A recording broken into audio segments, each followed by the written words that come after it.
Men shunda qabulxonada o'tiraman. Shunda ikkinchi etajga chiqqaningizda.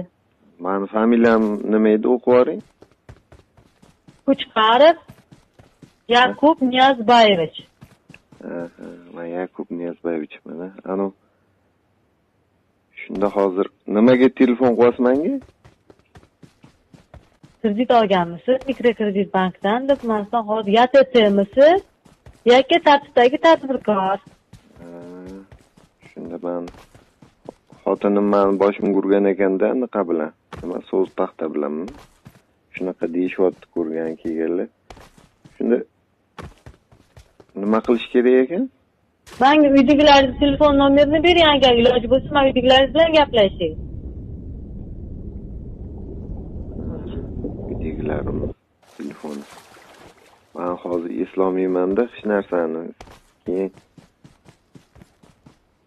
bansadan chiqqanimizdan keyin gaplashardik-da.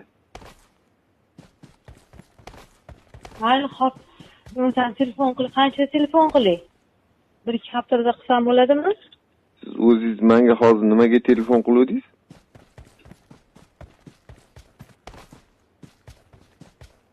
Kredit olgansiz, mikrokredit bankdan kredit olgansiz.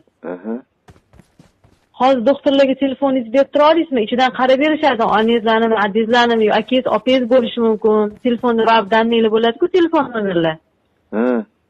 Men ular bilan gaplasha qolay, qarab berishsin menga iloji bo'lsa agar. Menga kredit bo'yicha telefon qilyapsiz-a?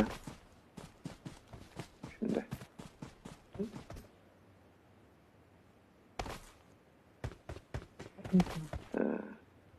Xo'sh.